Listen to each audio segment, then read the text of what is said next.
Jordan Schultz just confirmed something about Brandon Aiyuk that nobody in the DMV wanted to hear. His exact words: "There's an obvious connection to Washington because of Jaden Daniels, but I'm still not convinced that's going to happen either."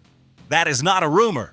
That is a respected insider planting public doubt into a narrative that everybody in Ashburn considered a done deal. And in this video, I am breaking down exactly why this deal is more dead than it looks, and what is the only scenario that brings it back to life before another team walks through that door. But while that story plays out, Sonny Styles spoke this week about his transition from safety to linebacker, and what he said reveals why this kid carries a relative athletic score of 999 out of nearly 3,500 linebackers evaluated since 1987. The numbers are from another world, but there is also one part of his development that nobody is talking about, and that is going to determine whether he becomes a Pro Bowler or a first-round bust. And to close it out, Josh Connerly Jr. showed up to OTAs looking visibly different, leaner, more athletic, lining up next to Laramie Tunsil.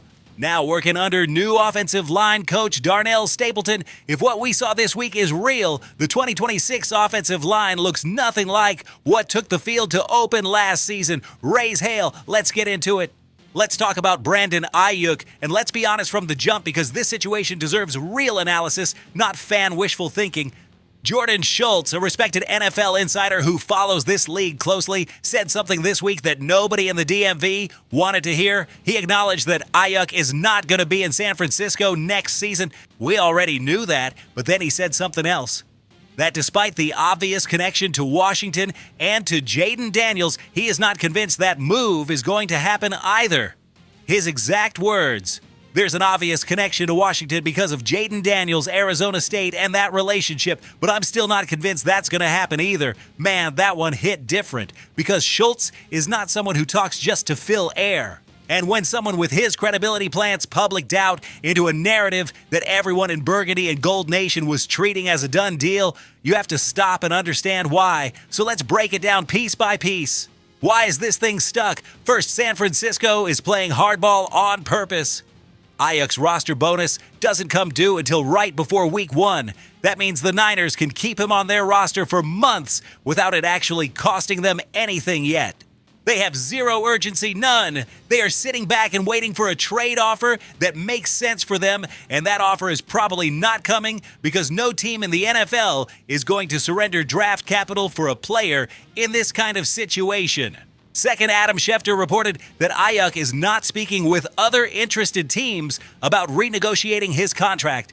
And tactically, that is a massive problem because if a wide receiver won't renegotiate, any trade becomes a mathematical impossibility. You are taking on a large contract with zero flexibility for a player who clearly only wants to be in one place: Washington. Third, and this is what concerns me most as a fan, the Commanders have made it clear they are not handing over a draft pick to close this deal, and Adam Peters is not the kind of general manager who shifts his position because of media pressure or because the fan base is asking for it. If Peters said no pick, there is no pick. So where does that leave us? A perfect stalemate. Aiyuk wants Jaden. Jaden is pushing behind the scenes. The Commanders are open to it, but San Francisco is not giving anything away. And Washington is not overpaying. And until something breaks that dynamic, Aiyuk is still a 49er on paper. Now, is there a way out of this? Yes. The most realistic path right now is that San Francisco eventually cuts him when that roster bonus comes due, because paying a player who does not want to be there and who is poisoning the locker room chemistry makes no sense long term. At that point, Aiyuk hits free agency and Washington can sign him without giving up a single thing. But here's the risk that nobody is calculating enough. If the Commanders decide to wait for that moment and start exploring other receiver options in the meantime, what happens if they find something first? What happens if Stephon Diggs signs in Ashburn in the next few weeks and suddenly the cap space available for Aiyuk shrinks? What happens if another team jumps in the moment he clears free agency? Listen, Aiyuk is still the most talented receiver available in this market. His route running, his yards after contact, his red zone intelligence, none of that has a simple replacement. At 27 years old, in the prime of his career, he would fit perfectly into the system David Blau wants to build around Daniels. The spacing he would create alongside McLaurin would force opposing defenses into impossible decisions on every single snap. One of those two is always going to be in a favorable position, but timing matters here, and for the first time since this whole thing started, the feeling that this is inevitable is gone.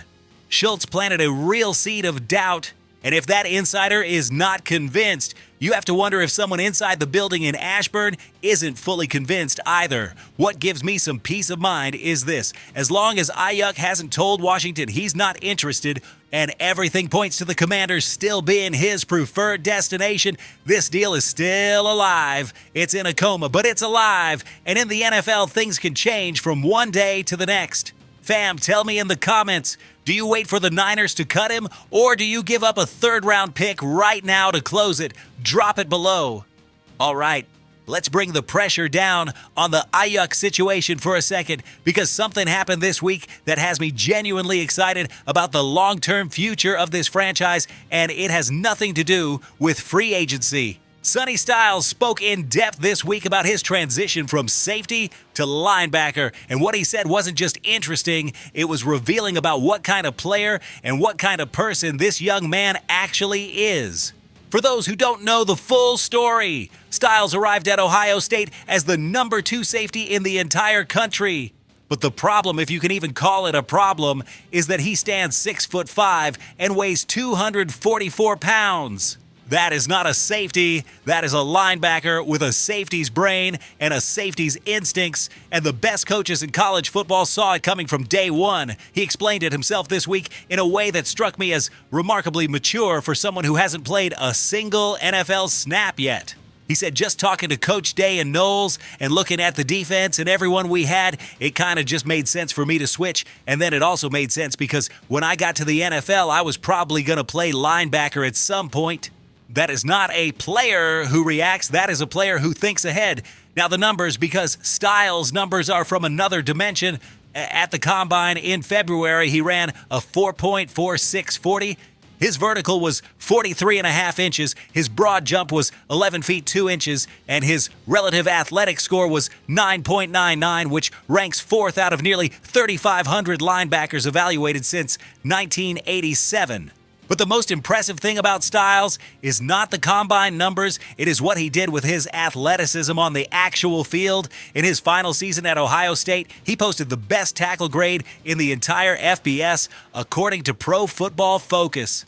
And he was the only defensive player with at least 50 tackles to record a missed tackle rate of 0-0 across all of major college football. How did he get there? Through work that most people never see.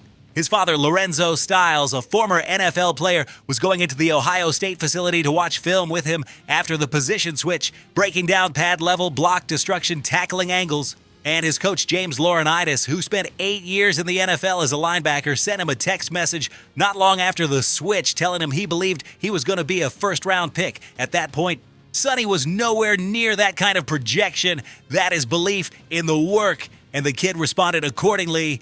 What excites me most tactically for the Commanders is this: Styles arrives with a safety's football IQ inside a pass rusher's body. In Ken Norton Jr.'s scheme, that combination is a nightmare for opposing offenses. Norton can use him as a true chess piece, interior linebacker against the run, second-level blitzer in passing situations, and coverage linebacker because his safety instincts allow him to read quarterbacks in ways traditional linebackers simply cannot. And the man is 21 years old. He said something this week that stuck with me.